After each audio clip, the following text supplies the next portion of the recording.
Hi, welcome to Crank Bikes, and this afternoon I'm going to do the part 2 on our Pivot Mach 6 build. So we built this bike back in June, July with a slightly different spec, and we reviewed it and we promised you we would ride the living daylights out of it and let you know how those bits performed, how they suffered the mud and the sticky corrosion and what have you, and we'd do another video. So I'm going to review those bits briefly and show you what we've changed on the bike and why we've changed it. I'll go through the bike very quickly, how it is built now. So starting at the top, we have Pivot's own carbon handlebar. Originally this was 800mm wide. I have trimmed this down now. So Woody Blackburn had been riding the bike. He loved it at 800mm. I found it a little wide, so I trimmed 10mm off either end to make it 780. And it's a lot better. Still got a Hope stem, but it has been swapped out from a 35 to a 50, simply for my own preference. I found it just that little bit too short for myself. I know Woody loved having the 35 on there, so that's only been changed for my rider preference.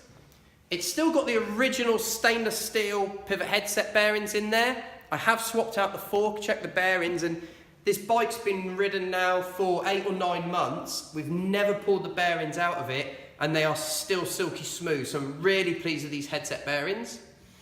I briefly mentioned then very quickly the fork. So originally it had an X-Fusion sweep. It had the top of the line rough cut in there, so low and high speed compression damping adjustment. There's 2 reasons that fork has been swapped out. The first is it had a 46mm offset, and that's this angle here basically on the crown, the angle from here to here. What it made the front end quite twitchy, so the steering was really sharp. Now Woody loved that, and he was able to handle the bike. He's a lot fitter and stronger than I am, also a lot lighter. For me, I just found it a bit too twitchy, and I needed to slow it down. So this RockShox pike is a 51mm offset. So handling is still sharp, but not as twitchy as it was before, and it just slows it all down a bit. So I find those long descents a little easier for me to handle. And the second reason was the rough cut adjustment. For me, it had too much adjustment, and I had to spend quite a few hours setting it up to get it dialed in and sweet. When I had it done, it performed as well as a pike. I thought it was an incredible fork, but to adjust it, it just took a little bit too much. The pike out the box is just fantastic. I think it's the best fork on the market, that and the Lyric, for out the box performance. So that is why there's a pike in there. The main reason is the offset, but the second is just the usability of it. Still exactly the same frame. I've had no problems with the frame at all. The maintenance on this bike has simply been what everyone would normally do: a wash and a clean and a bit of oil every now and again. The pivot bearings are all still silky smooth, no issues at all. There's no frame wear. The only bits of damage are little nicks in the Invisiframe kit. This is the only bit where it actually managed to penetrate the Invisiframe, and there's a small chip on the paint in behind. And it shows just how well this Invisiframe protects everything, so I'm really pleased with that. The dropper post has been swapped out. It had an X-Fusion, I think it was the slant in there.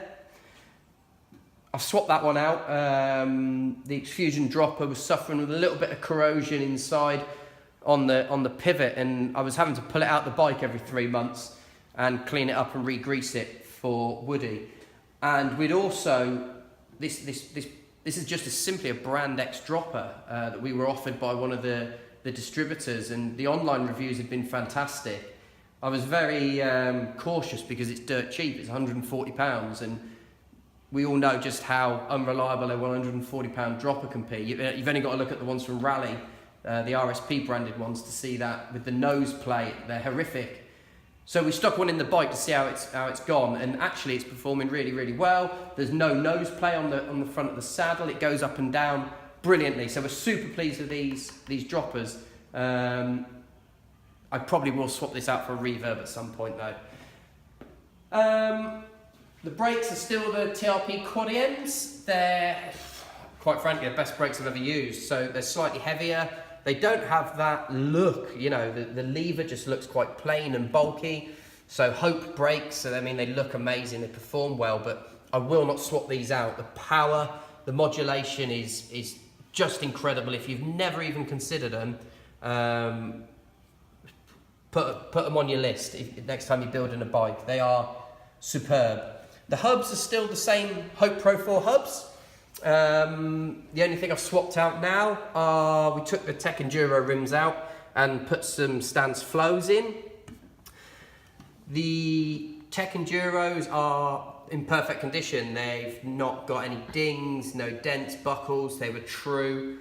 But I'm a Stance flow guy, I absolutely love them. So that is the only reason we swapped them out. The flows are a little bit wider, 30mm width on them. But it did give this tyre almost an extra 5mm of width, which it was measured with the verniers, but you could physically see how much wider the tyre was on this rim, and I've rode it several times since, and I'm just in love.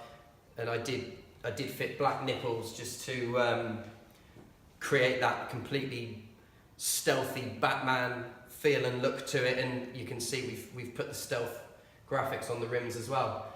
So there was no real reason to swap the rims other than my own personal choice. The big changes to the bike is we had XT drivetrain on it before, and Invisiframe the cranks, and the cranks took a good beating, and the Invisiframe held up just like it has on the frame.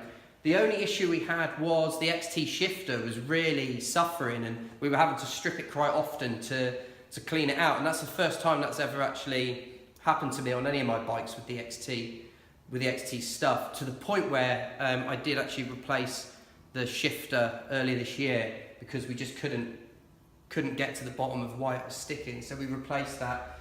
And then the mech, again, the mechs in the pivots were, I think it was just internal corrosion, and I was pretty disappointed with that, to be honest, because the bike's only had 8 or 9 months use, and to see an XT mech suffer like that, I've not seen it before.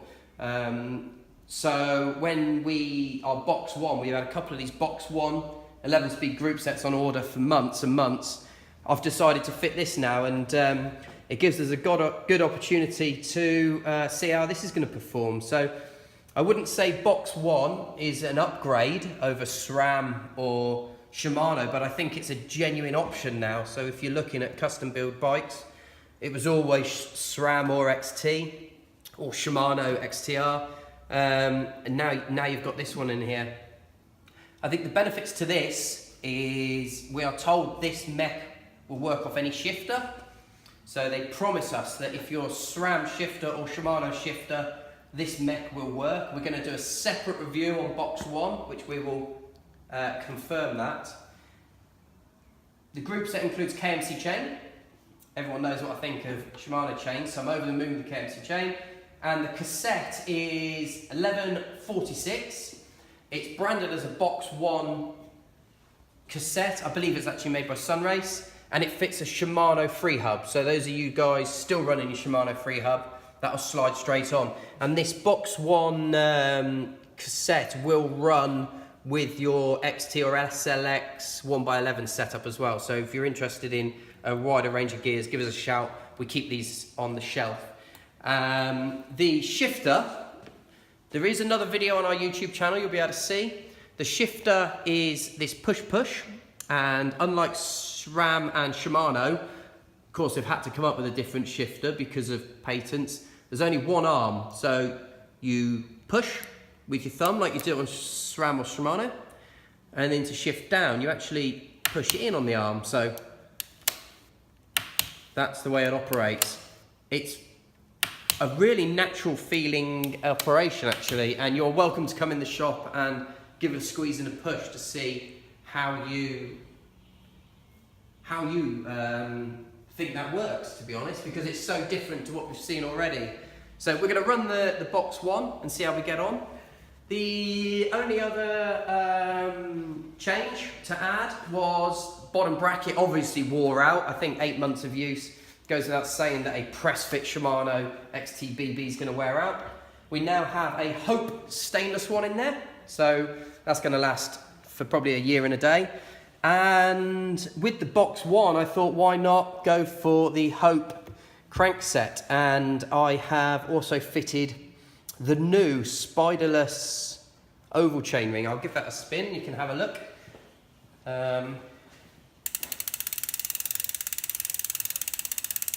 So I'm a big fan of oval. There are no downsides to oval. So those of you that say, what are the upsides?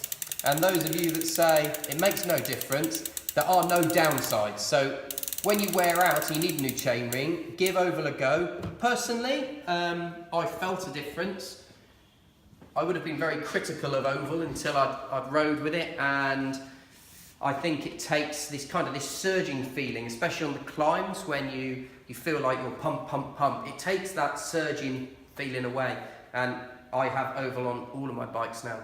So that is the part 2. We have Hope, box 1 11 speed, a new pipe on the front, some new rims, and a different dropper.